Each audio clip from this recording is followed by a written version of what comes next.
दोस्तों, intelligence bureau में MTS के और सिक्योरिटी जो असिस्टेंट हैं एग्जीक्यूटिव, उसके काफ़ी पोस्ट निकले हुए हैं। टोटल तकरीबन 1700 के अराउंड पोस्ट निकले हुए हैं। एक्चुअली ये वैकेंसी आपके 2022 के ही है, लेकिन ये निकले हैं 2023 में। तो तमाम जो अपडेट है वो मैं आपको इस चैनल पे दूंगा। इसका कट ऑफ क्या होता है, कौन से बुक से पढ़नी चाहिए, तमाम चीज़ें मैं आपको प्रोवाइड कर दूंगा। तो चैनल को सब्सक्राइब जरूर कर दीजिएगा। पहले इस नोटिस को देख लेते हैं, कब से ये जो चीज़ें हैं वो भरी जानी है और कौन से लोग भर सकते हैं। तो बेसिकली जो इसको भरने के लिए आपको कोई भी, चूँकि एमटीएस का है और सिक्योरिटी असिस्टेंट का है, तो 10th जो पास है वही भर सकते हैं। एक्स्ट्रा कोई भी चीज़ की आवश्यकता नहीं है। 10th पास किसी भी परसेंटेज से हो आप भर सकते हैं, ठीक है। लेवल 3 के और लेवल 1 के पोस्ट हैं। एमटीएस के जो पोस्ट है वो लेवल 1 के यानी कि 1800 पे ग्रेड, और लेवल 3 के यानी कि आपके जो है वो 2400 नहीं सॉरी 2000 पे ग्रेड होता है लेवल 3, जो कि आपके सिक्योरिटी असिस्टेंट के तौर पे है। अगर हम सैलरी की बात कर लेते हैं तो आपको एमटीएस में सैलरी अराउंड 26 से 27 हज़ार स्टार्टिंग हो जाएगा, और सिक्योरिटी असिस्टेंट में आपको 32 से 33 हज़ार मिनिमम होगा। इंसेंटिव वगैरह और लगाएंगे तो 35-36, और अगर आपके हाथ में नहीं टोटल सैलरी की बात करें तो 40 हज़ार भी हो सकती है। चलिए, एक रिक्वायरमेंट और है कि आप जहाँ से भी भरते हैं वहाँ का डोमिसाइल होना चाहिए। यानी कि आप पंजाब से भरते हैं तो पंजाब का आपके पास डोमिसाइल सर्टिफिकेट होना चाहिए, और वहाँ का लैंग्वेज आपको आनी चाहिए, ठीक है। तो ये सबसे बड़ी इसमें पॉइंट है कि आप जिस भी स्टेट से भरते हो उसी का आप निवासी हो, और वो लैंग्वेज आपको आनी चाहिए, वहाँ का रीजनल लैंग्वेज आनी चाहिए। क्योंकि वहाँ का जो लैंग्वेज है और इंग्लिश लैंग्वेज है, दोनों में ट्रांसलेशन करवाया जाएगा। यानी कि अगर पंजाबी है तो पंजाबी से आपको इंग्लिश में ट्रांसलेशन करवाया जाएगा, और इंग्लिश से फिर पंजाबी में ट्रांसलेशन करवाया जाएगा। यानी कि इस तरीके से आप समझ लीजिए कि इंग्लिश आपको आनी ही आनी चाहिए।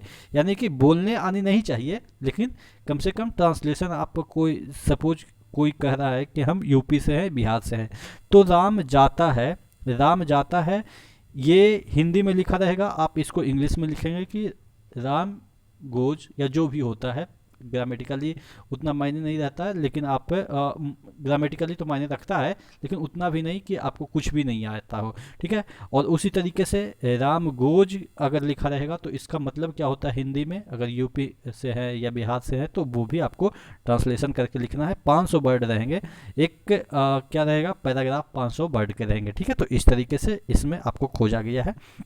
चलिए, क्या क्या स्कीम है देखिएगा। ये बताया गया है कि आप जहाँ से भी भरते हैं वहाँ का जो है वो कितना वैकेंसी है और उसका लैंग्वेज क्या है। जैसे ये इसमें कि मुंबई में इतने लैंग्वेज है, तो इतना सभी नहीं आनी चाहिए, एक भी आती है तो अच्छी बात है, ठीक है।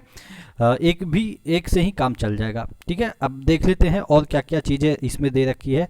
देखिएगा, यहाँ पे लेवल 3 के पोस्ट हैं जो आपके सिक्योरिटी असिस्टेंट के, और एमटीएस के जो है वो लेवल 1 के पोस्ट हैं। दोनों मैट्रिक पे ही है, ठीक है। तो इसमें कोई बड़ी बात नहीं है। अब देखिए, इसमें 20% एक्स्ट्रा बेसिक पे आपको सिक्योरिटी अलाउंस वगैरह मिल जाता है, तो काफ़ी पैसे हो जाते हैं इसमें। अच्छा, इसका जो एज लिमिट है वो 27 रखा गया है, इसका 25 रखा गया है एमटीएस का, और जो एज रिलैक्सेशन मिलता है वो तो एज यूजुअल मिलेगा ही। अब टोटल वैकेंसी देख लीजिए, यहाँ पे आपके जो है वो इस तरीके से दे रखा है, ठीक है। 1700 के अराउंड, 1600 समथिंग, यानी कि 1700 के अराउंड है। इसेंशियल क्वालिफिकेशन अभी मैंने आपको बताया ही कि जो है वो आपके 10th होने चाहिए। Possessing domicile certificate of that state against which candidate has applied, यानी कि जिस भी स्टेट से आप अप्लाई करेंगे वहाँ के डोमिसाइल सर्टिफिकेट होने चाहिए। Knowledge of any one local language, ठीक है। तो ध्यान रखिएगा, आप अपने स्टेट से ही भरिएगा। Desirable field experience in intelligence work, ये कोई ज़रूरी नहीं है कि होना ही चाहिए, ये कोई सर्टिफिकेट इसमें खोजा नहीं गया है।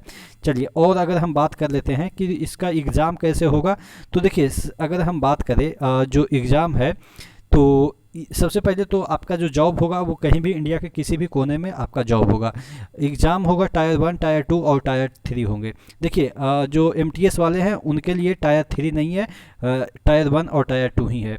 अब इसमें जो फर्स्ट टीयर 1 होगा वो 1 घंटे का होगा, 100 क्वेश्चन होंगे। एक क्वेश्चन यहाँ पे देखिएगा 1 नंबर का होगा -1/4 यानी कि 0.25 होगा। आपके क्वेश्चन पूछे जाएंगे इंग्लिश से, इंग्लिश यहाँ पे देखिएगा जनरल अवेयरनेस, जनरल अवेयरनेस है, क्वांटिटेटिव एप्टीट्यूड है, उसके बाद रीजनिंग है, उसके बाद इंग्लिश है, उसके बाद जनरल स्टडी है। जनरल अवेयरनेस और जनरल स्टडी का मतलब यही हुआ जीके ही दोनों सेक्शन में, ठीक है। यानी कि एक जगह करंट अफेयर्स आप मान के चलो और एक जगह जीके, इस तरीके से आप मान के चलो। तो यानी कि 5 सेक्शन होंगे, 5 सेक्शन 20-20 नंबर के हर एक सेक्शन में। और इंडिविजुअल तरीके से पास नहीं करनी है कि आपको इतना हर सेक्शन में इतना लाना ही लाना है, जितना आप लाएंगे उतना आपको फ़ायदा होगा, ठीक है। तो टीयर 2 जो है वो देखिएगा टीयर 2 में भी 2 तरह से एग्ज़ाम होंगे। यहाँ पे जो डिस्क्रिप्टिव पेपर होगा उसमें मैंने बताया ही है कि ट्रांसलेशन आपको करना है, 500 वर्ड का पैराग्राफ रहेगा आपके लैंग्वेज में, जिस भी स्टेट का से बिलोंग करते हैं वहाँ का लैंग्वेज में, और उसको इंग्लिश में कन्वर्ट करना। उसके बाद फिर इंग्लिश का भी पैराग्राफ रहेगा, उसको फिर हिंदी में कन्वर्ट करना है, सॉरी हिंदी का रहेगा कि अपने लैंग्वेज में कन्वर्ट करना है। 40 मार्क्स के होंगे। ये क्वालिफाइंग है, इसमें आपको नंबर नहीं मिलेंगे, नंबर इन द सेंस कि इस पे मेरिट नहीं बनेगा, बस इसमें क्वालिफाई करना है। और अगर हम बात करें इसी के तहत टीयर 2 में ही ये दोनों के लिए है, एग्जीक्यूटिव और एमटीएस दोनों के लिए है। और अगर यहाँ पे बात करें कि स्पोकन एबिलिटी होनी चाहिए, जो आपके अपने जो लैंग्वेज है, यानी कि यहाँ पे आपको जो पर्सनैलिटी टेस्ट होगा, इंटरव्यू टाइप का, यहाँ पे टीयर 3 ओनली फॉर सीनियर, ये आपके एग्जीक्यूटिव के लिए 50 नंबर के अलग से इंटरव्यू होंगे, ठीक है। तो और ये जो है वो आपके टीयर 2 का ये टीयर 3 हो गया, ठीक है। ये टीयर 3 में आपके जो है वो एग्जीक्यूटिव पोस्ट के लिए अलग से इंटरव्यू होगा। अब यहाँ से हम बात कर ले, देखिए इसका नंबर तो जुड़ेंगे, टीयर 3 का जो नंबर है वो जुड़ेंगे, लेकिन टीयर 2 का नंबर नहीं जुड़ेंगे, वो सिर्फ क्वालिफाइंग है। और टीयर 2 जो है वो दोनों के लिए है, और टीयर 3 सिर्फ और सिर्फ एग्जीक्यूटिव के लिए है। और तो टीयर 1 ये जो एमटीएस वाले हैं उनका जो मेरिट बनेगा वो इसी 100 नंबर पर बनेगा, और जो एग्जीक्यूटिव वाले हैं वो 150 नंबर पर उनका मेरिट बनेगा, 50 नंबर का इंटरव्यू भी रहेगा। चलिए जो आपके फीस है वो जनरल, ईडब्ल्यूएस, ओबीसी वाले को 450 रुपया लगेगा।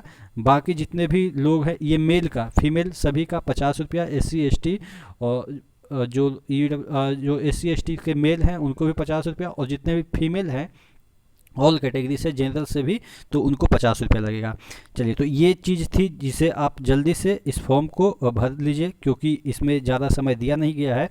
तो आपका जो है वो इस फॉर्म को आशा करते हैं ज़रूर भरिएगा। और जैसे ही आप कुछ कमेंट आ जाते हैं कि इसके रिगार्डिंग और भी वीडियो दे दीजिए कि कौन सा बुक पढ़नी है, किस तरीके से पढ़ाई करनी है, वो तमाम चीज़ें हम आपको प्रोवाइड कर देंगे।